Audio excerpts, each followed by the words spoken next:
state visit, an honor reserved for America's closest allies. Prime Minister Modi and US President Joe Biden in their talks will aim to deepen economic ties between the two countries. They are expected to touch on 5 broad areas, namely healthcare, technology, renewable energy, education and defense. Now, through this visit, India is looking to strengthen its partnership with the US and hopes to closely link supply chains in both traditional industries and new and critical emerging technologies. Remember, earlier this year, the national security advisors of the two countries, Ajit Doval and Jake Sullivan, launched a path-breaking initiative on critical and emerging technologies while he was on a state visit to India. We are, of course, discussing US visit of Prime Minister Modi, what it means for both the countries and how and what sort of partnerships will both countries arrive at in due course of time. Joining me at this point in time in the studio is my colleague Rakesh Khar. Also joining us very, very shortly will be Achal Malhotra, who's a former diplomat. I want to come directly to you, Rakesh. It is historic, although there have been several visits before this of Prime Minister Modi. This comes on the back of the fact that this is a first official state visit, which essentially means that India and Modi are being treated as close allies and partners of the US. Absolutely. Good afternoon, Shweta. I mean, every Prime Minister who goes to US from India has been accorded a lot of respect and status. Mr. Modi brings his own personal affinity with Mr. Biden, and that chemistry is visible, all over. And I think one must read, with some amount of optimism, the importance that we are attaching to the state visit. Simultaneously, we must look at what Modi-nomics, to my mind, draws as a template for India and US in terms of leading the global economic agenda. So I'll spend a few seconds on that. Sure. So essentially, Modi-nomics, we have been critiquing it ourselves here, but it has certain strengths which can be leveraged as the model between India and US.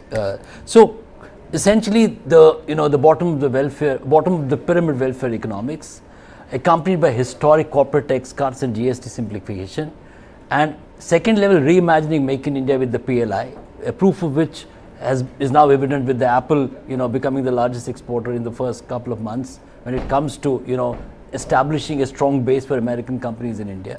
And lastly, India as a consumption market. So under Modi-nomics, there is relatively unrestricted access for American companies of all hues and kinds to come to India. So Modi-nomics, becomes a template for India and US as the two largest democracies to drive equitable economic growth globally. So that's the context. And I would imagine during the visit, well, as you identified a whole lot of areas, the broad pull and push would be essentially on economics and geoeconomics. Okay. So in whatever they discuss, in my assessment, I believe that it's going to be economics that is driving the agenda. And India and US have an overriding agenda beyond these areas that I just now identified, Shweta. And the other area is that we are operating very closely in two blocks, as they're called, the economic blocks simultaneously. They're nascent, but they have huge potential, which is Quad and the Indo-Pacific Economic Framework, where China and US, India and US are trying to balance their interests vis-a-vis China. So that again is huge strategic importance. And ultimately, I think trade is also the bilateral trade is a key defining area. So a lot of eyes, a lot of expectations on the India-US relationships during Mr. Modi's visit.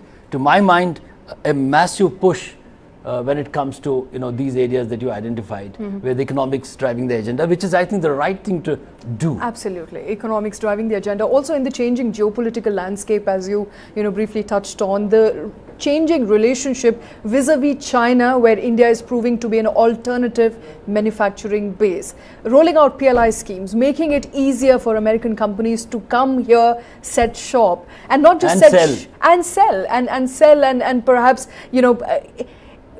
make use of rising consumer demand in Indian diaspora, in India at large. So all of that is going to be on agenda, but technology being the plank on which development will be made possible. And technology, I'm saying technologies because we're getting reports on reports as to how India is hoping to partner with the US, not just with framework with respect to AI technology and machine learning, but also hoping that technology will be a major driver in India's growth, and all of that tech which is not currently available, all of those partnerships could only be perhaps arrived at in this very important, crucial juncture in this meeting with the US President. So all of that would be carved out in the course of that meeting. Absolutely, I think you hit it exactly right. What is the core agenda and what is the core sentiment? Maybe there is little over optimism when it comes to shifting, businesses, American businesses from China to India. It's an intent, but it has to be matched with a lot of action here and in the US to actually demonstrate that that truly is happening. But that's in the medium and long term. The intent has been espoused with Apple, bringing some business to India. But I don't see US abandoning its economic interests with China, and simultaneously, India is also not abandoning its interests with China. So India is pursuing a very, very difficult geopolitical relationship with China, but at the same time has not completely abandoned the economic triangle with China. Right. In that sense, so that may be a bit of a medium to long term thing. But yes, two definite areas, which is semiconductors, where India has announced a semiconductor policy and it is pursuing it logically. These are early days. What is missing is technology. Absolutely. And we discussed that extensively here but as technology well. with two very, very specific perspectives. One is semiconductors, because there's global need of semiconductors. With every product in the consumer space, semiconductors are supposed to play a huge role. And the other big technology piece is telecom, where again, chips, these are two broad areas which I think, if they're actually taken to a logical end, in this particular visit, we might see some definite movement forward. I do know that the US has shown interest in India's semiconductor policy, and at the strategic level has announced already that it would partner with India on the and on the AI piece again that you mentioned, Shweta. I think there is room for huge amount of collaboration, both in terms of the operational efficiency as also in terms of the larger oversight when it comes to regulation. And especially on emerging critical technologies, because technology is going to be the plank on which development, of course, will happen. We're trying to patch Achal. I'm hoping he is going to join us in just a bit. If he doesn't, we'll of course move on. But to sum it up, it's going to be first 3 days in Washington, then subsequent to Greece, Italy. It's going to be a packed agenda for Prime Minister. If you could quickly run us through what's on the agenda at this point. I think what we know as so far is the usual Modi's date with the diaspora, which is well established, well known, and that has its own optical value, and it also has a message since we are in the election year. That apart, the state dinner, then there is the luncheon with the Vice President, Kamala Harris again, Indian origin, sending out a huge signal out that we are there to celebrate the Indianhood of the Vice President. And that apart, there are businesses lined up with top CEOs of American companies. We don't have, unfortunately, the list as of now when it comes to which are the businesses which are, have shown interest to join. But from what Mr. Biden said, that his dinner is already sold out, and people are looking for tickets to join him. If one takes him for his word, in that sense, the interest in the meeting with the business leaders would be equally, huge and important. And larger and the bigger the American companies join that business meeting, it's easier for us to draw the import when it comes to significance of those meetings for India-US business ties. Okay, so this is of course going to be a significant meeting for India and the US. We will keep bringing those details as and when Prime Minister Modi lands in the US tomorrow. Business is going to One last comment I want to make on India-US ties going forward, which I think will become a template, even 5 years down the line, with whichever government is in power here and in US. So I've drawn a little formula for your interest, Shweta. So this is basically, if we look at it, Shweta, this is India's emotional and intellectual capital, plus India's tech thought leadership, plus America's capital, might of American capital, which is again led by technology companies, and plus, and the most important piece is the double democratic dividend. We know about double engine ki sarkar here. Here it is, I've coined a new term for it, it's called double democratic dividend. So if these 4 factors join hands, Shweta, we have a winner of a hand. And we will not only drive a new relationship between India and US, we will draw a global agenda where growth is mandated by 2 very, very large democracies. And consequently, India gets to play the leadership role. Okay, that double demographic dividend is a word coined right here on Newsline by Rakesh Khar. If you ever hear that, you know where it came from. Thank you, Shweta. But remember, we have Achal who's joined us at wonderful. this point. Finally. Achal, thanks very much for taking time out. I want to straight jump into what we've been discussing, and that is how both countries are expected to leverage with each other. India, of course, is offering a whole a host of, red carpet that it's rolling out for American companies who are eyeing a different base, a different location as opposed to China. On the other hand, India obviously hoping to leverage on the technology development that US has made. What exactly, according to you, are going to be the key discussion areas between the two leaders? Oh, is this addressed to me? It is addressed to you, yes. Okay. Good afternoon. Good afternoon. Well, let me explain it this way. The India-US relationship is described as a comprehensive global strategic partnership. So this by itself defines the scope of the relationship between the two big countries. It is comprehensive, which means it covers almost everything that we can, visualize, every possible aspect of a bilateral relationship. And when we say it is global, it means that we will be going beyond the framework of the bilateral relationship. We are concerned about the regional aspects of international relations, and of course the issues which have global dimensions, and how we can address them jointly as two big responsible partners. So when we meet, when the leaders of the two countries, two largest and the oldest economies, they are going to meet, which share so many values. They are going to discuss possibly everything under the sky, and it's they'll take a stock of the relationship. From 2000 to 2023, the relationship has evolved, and in the last 8 or 10 years, 15 years, it has been put on a fast track also.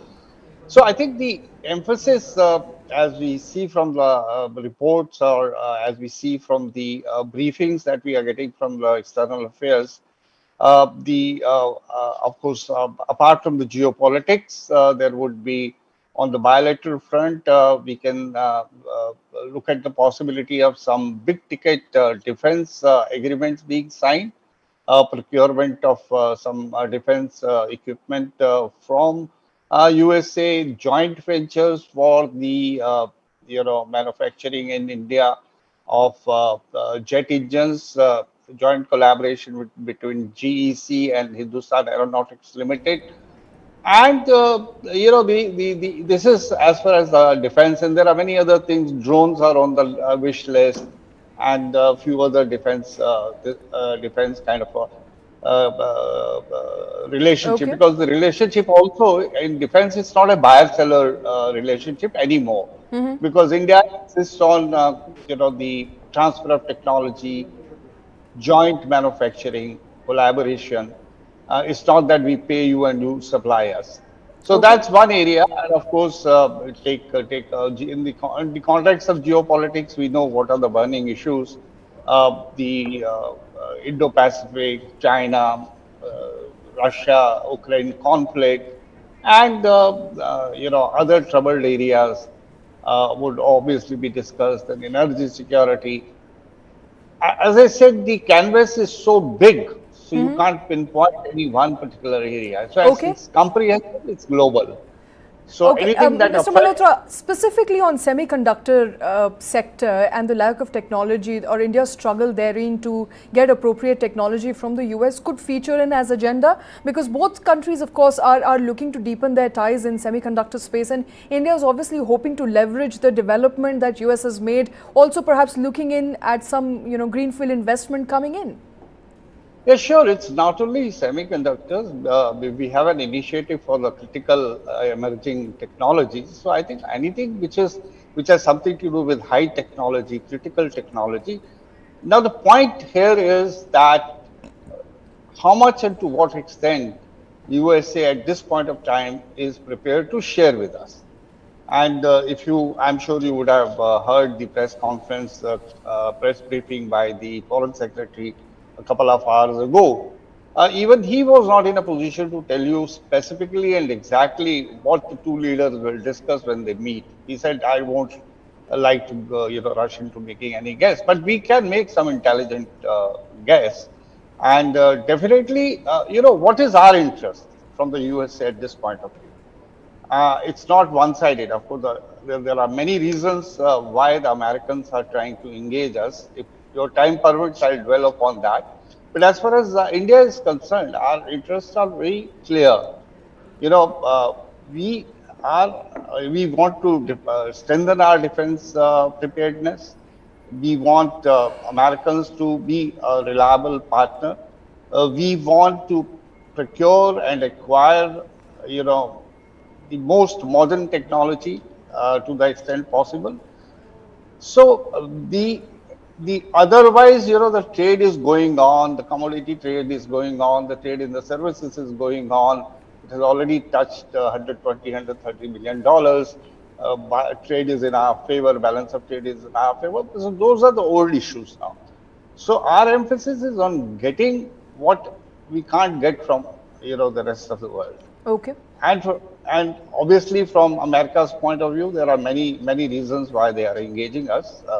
We can dwell upon that also if your time permits. Okay. Mr. Malhotra, we would love to discuss all of that and more, but we'll come back to you. We're running short on time at this point in time, but we will of course come back on that very important story as Prime Minister Modi visits US tomorrow. Thanks very much for joining with your inputs, but we're going to shift focus for now.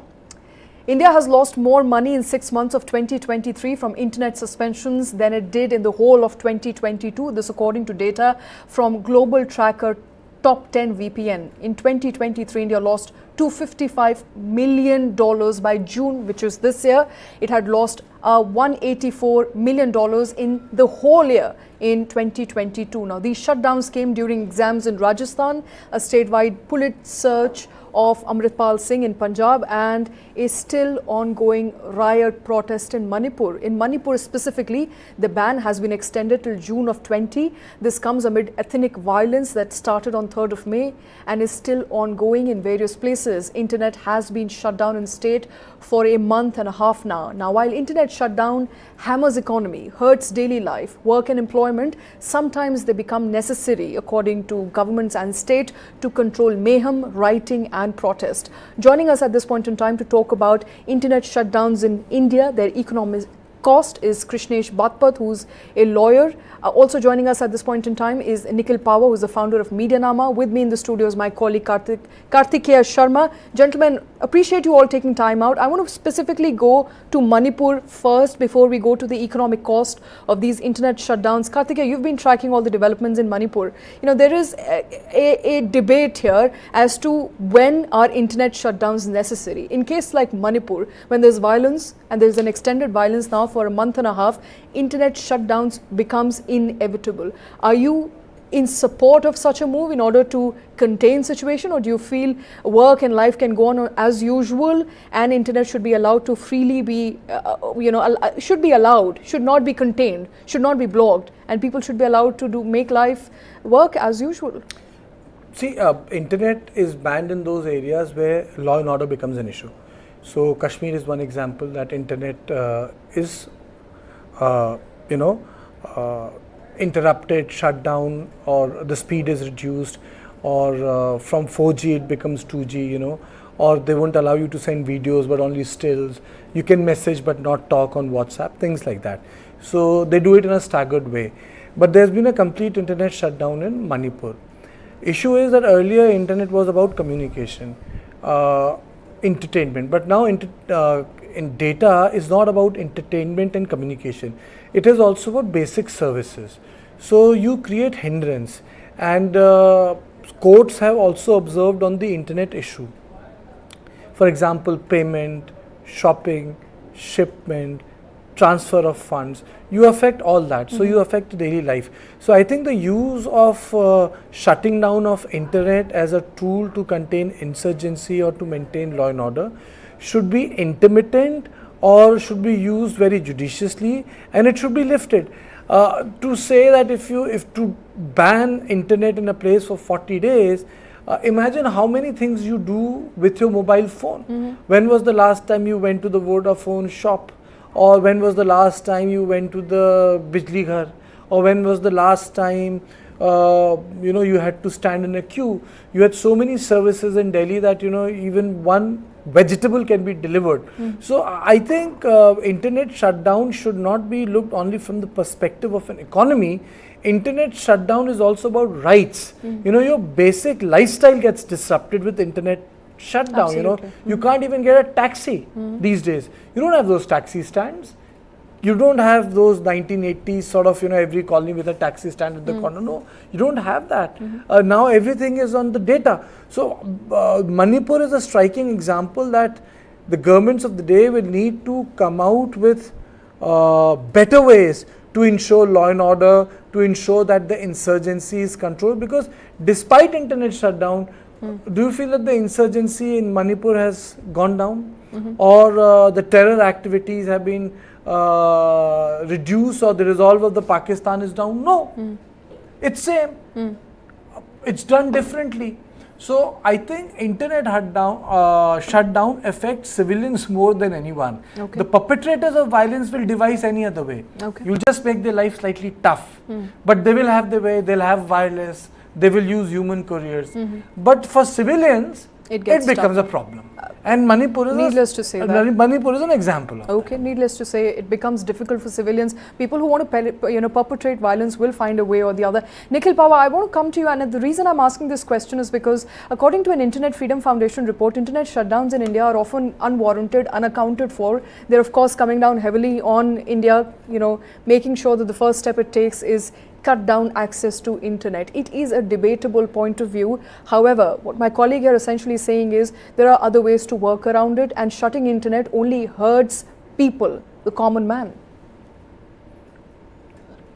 No, I completely agree with that point. If you look, the thing is that India has got a history of, for many years, 100 internet shutdowns in a single year. Can you imagine little less than 1/3 of the year the internet being shut down?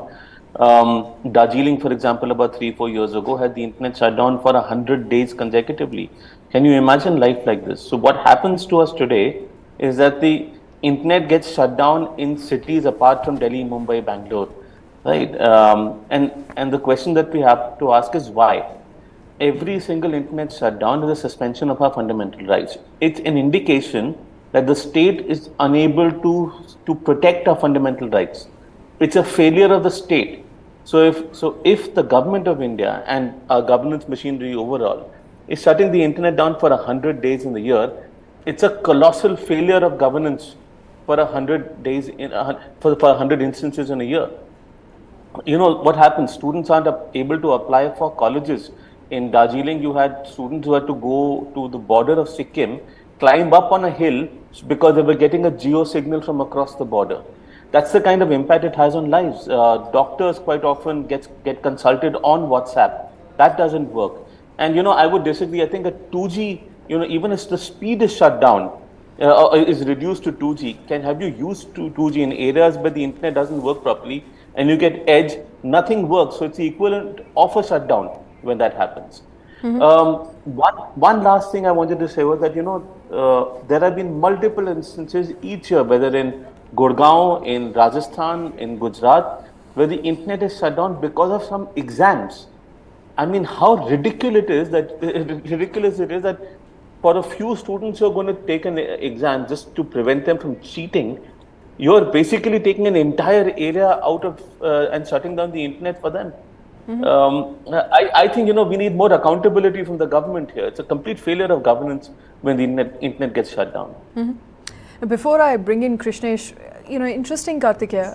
You want to prevent few people from cheating. You want to ensure that students don't cheat. The first thing that comes to your mind, instead of putting in proper provisions in place, people who can invigilate what you do, is you cut down internet. So that's the end of it, and as a result of which people suffer. I remember some of my colleagues who were working in Punjab at this point in time, or who were working in various places where internet was shut down temporarily by the government as the first resort to clamp down on mayhem. They could not work. they could not access internet. As a result, they could not travel from one place to another. So as you pointed out, it's not just an economic issue, it's a human rights issue. Internet is not only a human rights issue. See,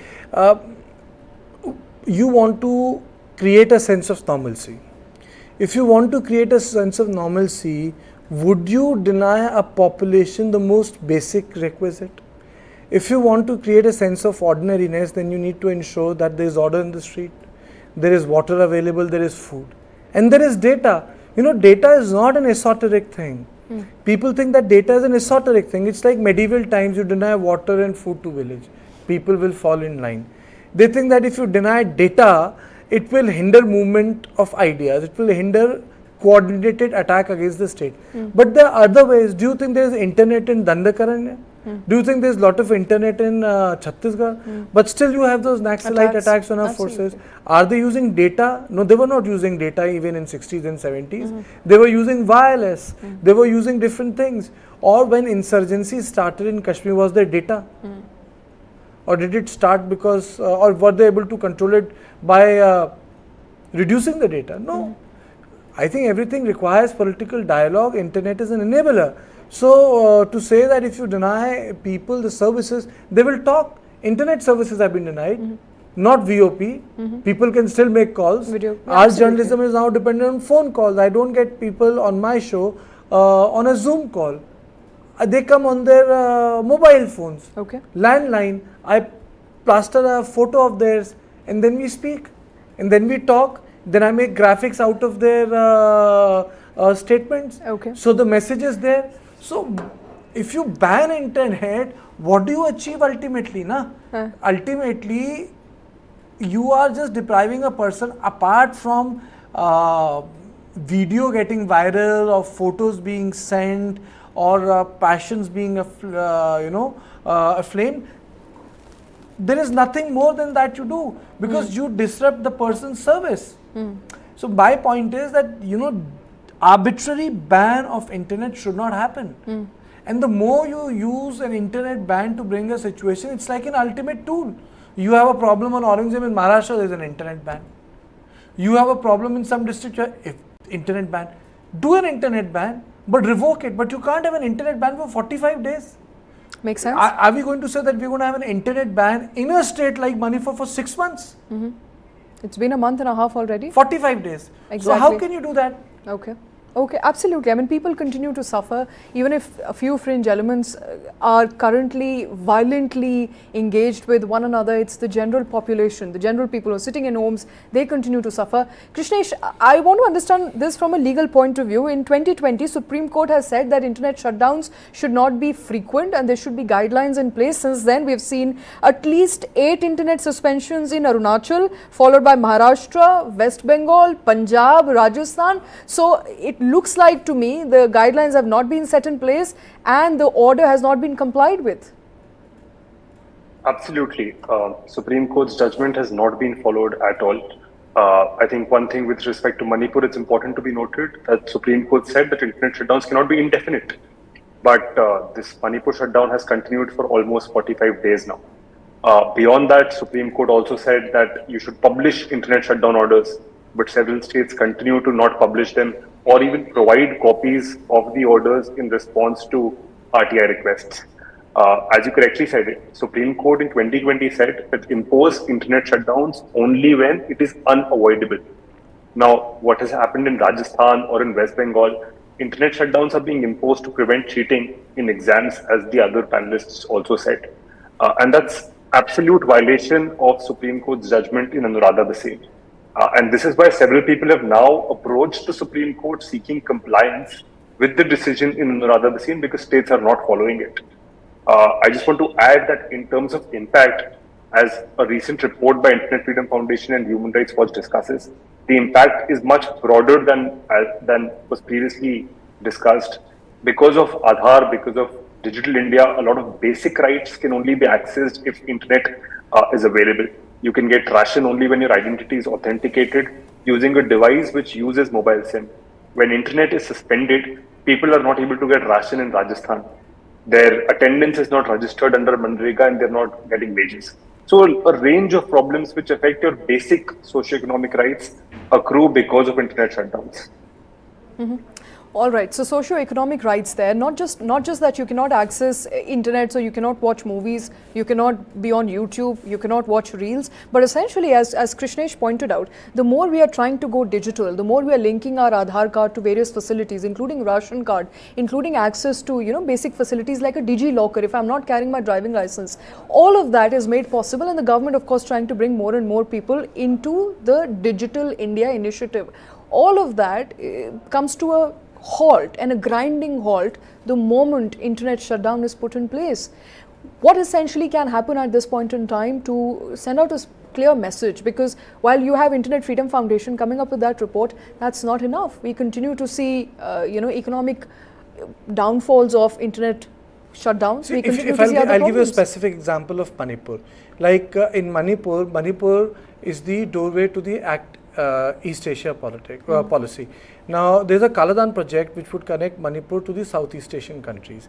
Now, Kaladan project requires internet connectivity. If you want Manipur's More border to be gateway to Southeast Asia, do you think it's possible without internet?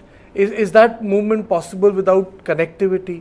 So, if you want to integrate regions, first of all, we have to understand today physical integration has to be accompanied by a digital integration. Both digital and physical integrations have become important. This is not 1950s or 60s where there is a physical connect in the sense of a road and a petrol pump and the restaurants on the road. Those days are over of maps and other things. There's a digital connectivity, digital passes, digital papers, digital orders, digital shipments. So if you are talking about connecting regions, it has to be about connecting world through the internet. And I think there has to be a way in which economic activity can function with law and order action by the state or the central government. You need to find a way. I have to say this, and I'm not a spokesperson for the government, but there is a sense here and merit here to the argument. Let's also bring in Nikhil into the conversation. Nikhil, there is merit here to the argument that if you're trying to contain mayhem, a riot-like situation, today a WhatsApp message broadcasted to a large audience will allow them to mobilize really very quickly and hence spread the message. The moment you block WhatsApp, the moment you block access to any of these sites which can easily disseminate your information, it is made easier for you to contain law and order situation. There was some merit to that argument. I don't think there is. You're talking about shooting the messenger. So what happens is that if people aren't held liable for the message that they have sent, or if the police isn't able to maintain law and order, why should my fundamental rights to free speech be subservient to the failure of the police to do their job? If people are going to get caught, they're going to get prosecuted, if the law and order machinery is going to function, people will think twice before rioting. I mean, frankly, a riot is not an act of nature. It's not a storm that human beings have no control over. So the failure of our police, the lack of police capacity in our country, is leading to a situation where you're trying other mechanisms like shutting the internet down. When was the last time that there was a riot that people were prosecuted and held accountable for their actions quickly? And so if there is, evidence that people get prosecuted, other people will think twice. If mobs are not allowed to, if you can impose section 144 in a place where you say that mobs aren't allowed to collect together and then prosecute those who do. Instead, you're doing that and shutting the internet down. What happens in that situation when there's some child who was in school or in college and their parents aren't able to connect with them? Because the mobile also gets, mobile phones quite often also get blocked at this period of time. So across state, people have families living across the country. They want to find out how their families are doing. There is no information. Let's say someone needs medical help. How will they be able to contact, let's say, a hospital or book an appointment with a hospital in a different part of the country? Okay. If they have to book flight tickets, everything is digital. So essentially what you're saying is life is going to come to a stop because the police can't maintain law and order. And because of the police inability, they don't get held accountable for their inability to do their job, but other people have to suffer. Okay. I mean, how ridiculous is this? Your digital payments will not work, your bookings will not work, you can't stay in touch with friends and family friends. They feel so vulnerable at this point in time.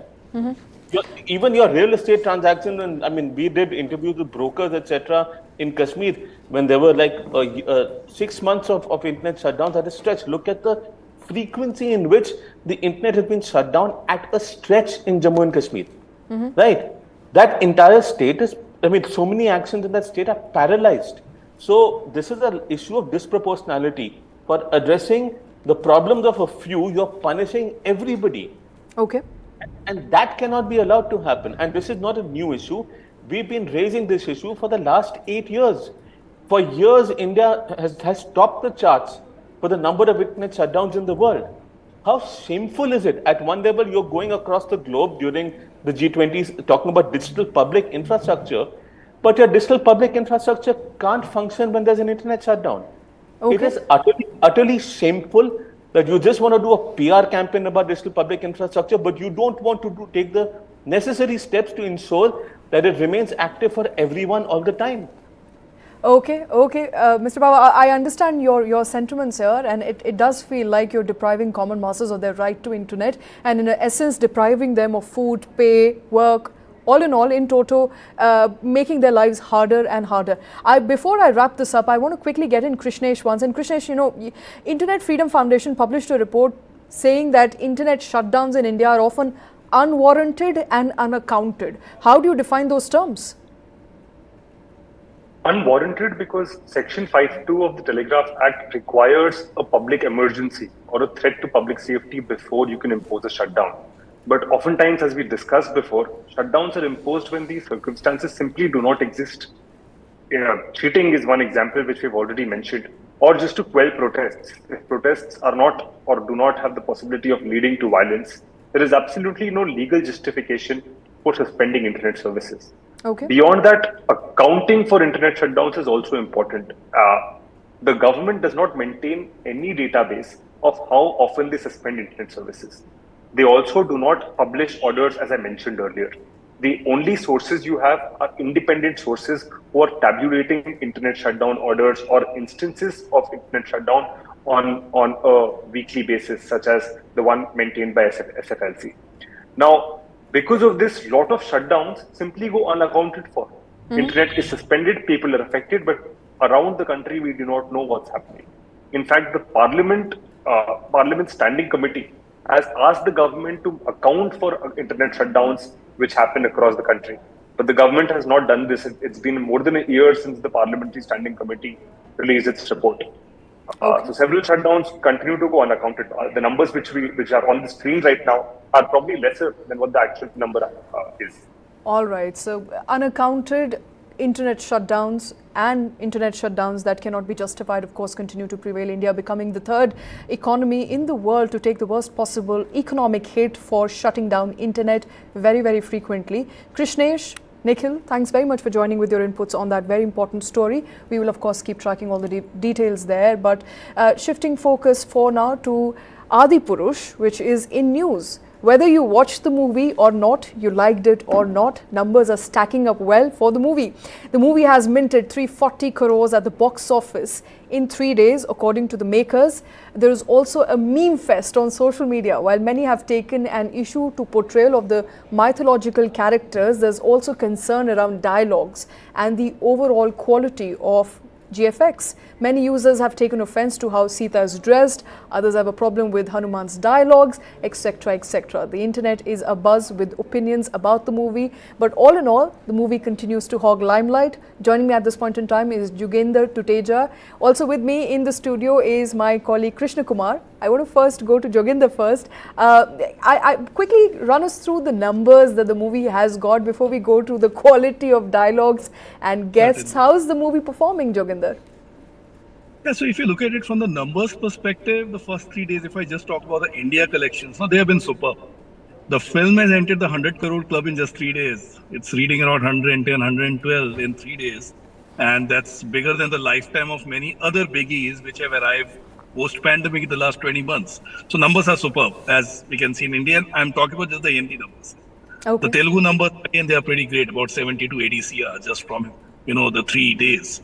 And then globally, it's talking about 340 CR gross. So yeah, so what are we even talking about? These are like Okay. superb number shows that audiences did step in despite all the negativity. Interesting, Joginder. Audiences did step in, Krishna, despite all the meme fest that I was referring to over the weekend. All that I've seen are memes. Right. Honestly, did not have the heart to go and watch the movie because of the memes. But people who did watch have mixed reactions. Right. The fact of the matter is that look at the interest levels when it comes to something like Ramayana. And this is a movie that says that it's completely based on the Ramayana. It is like an ode to the Ramayana.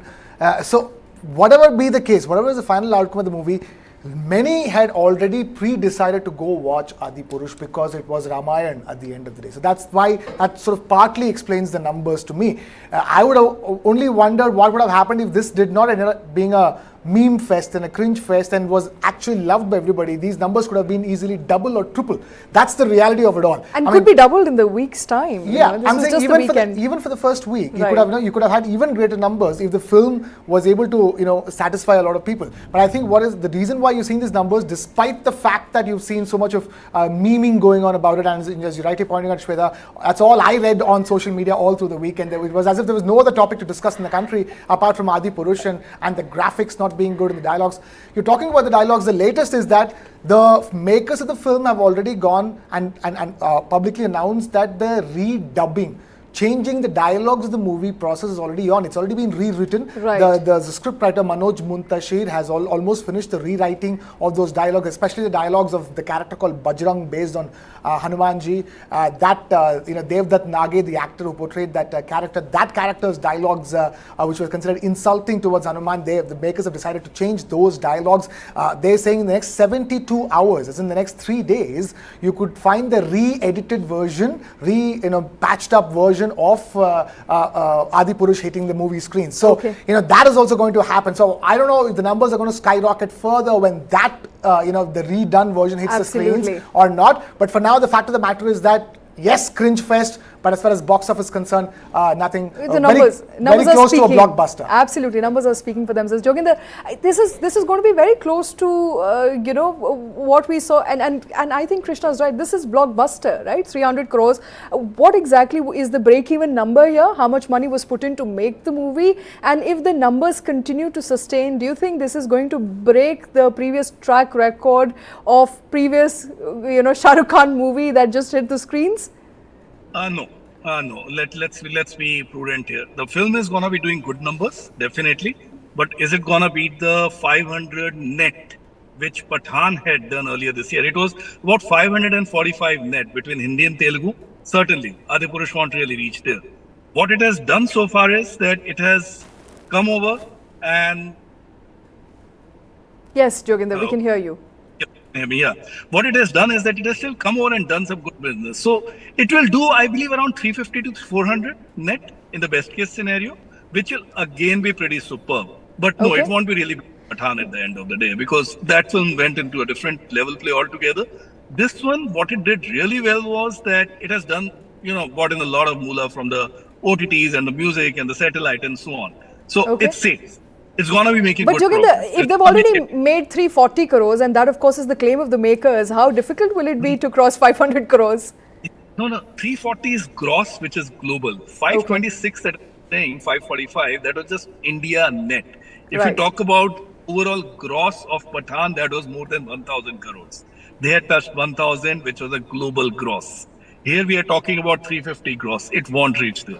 Okay, I love the movie. I am for the movie. I really want this movie to succeed. But when you take a pragmatic approach, no, Pathan is far away, but it will still do pretty good business on its own accord on the kind of numbers that it's doing. All right, and before I let you go, there's of course the meme fest that we're talking about, a lot of cringe out there, but also a lot of takers for the movie. In essence, even if people are not liking it, Joginder, they are going out and watching the movie, which in fact is a big success for the actors, the makers involved in the process. That's right. No, see, Meme Fest is a full-day job. Come on, there are agencies, there are digital companies which actually have got full-time job for people whose only job is actually to create memes, and that's good. They bring in the entertainment. That's an entertainment factor. It works for good, it works for bad. We had got memes which went on an overdrive for Race 3. The movie wasn't good, it did not do well. Even Pathan wasn't left out from memes. And even this, it's as simple as that if you're really having a meme fest, at least the film is being talked about. It could be a good or a bad thing. It's a different thing. But do memes make or break a movie? The answer is a big no. That can never happen. That has never happened. That will not happen again. It is at the end of the day audiences on what they are saying. As for memes, it's for entertainment of you and I. We all love that, whether it's good or bad. Okay. And before I let you go, how much are you rating Adipurush? My rating was 4-star, and I know I can get beaten up for that, but come on, I loved it. At the end of the day, I thought that it's pretty contemporary. It was made to be presented to today's audiences, the Gen X and the Gen Y, who did not really have much of an idea. You think about it in their shoes, they've grown up in the world of the Marvels and the Avengers. And for them, that's the reason why the whole presentation, the language, the dialogue, it was kind of created to be contemporary, and I think I'm pretty cool with that. All right, Joginder, Tuteja, thank you very much for joining with your inputs. 4-star there by Joginder Krishna. I think it's about time that you and I go and watch. If you haven't already, I haven't, but I'm hoping after 4 stars, I intend to watch the movie in order to criticize it fairly. It's yet to entice me, Shweta. Count me out on that front. All right. So many good movies in the world today. You know. Okay, so many good movies. We don't know whether this one's a good one or not. I haven't watched it, but 4-star there from Joginder, Tuteja. Mixed reactions coming in from different film critics there. But people who are going to watch the movie, people who have gone to watch the movie coming out saying different things. So go watch for yourself, like it or dislike it. The movie is making all the news, getting and hogging all the limelight. But with that, it's a wrap on this edition of Business Plus. Thanks very much for watching.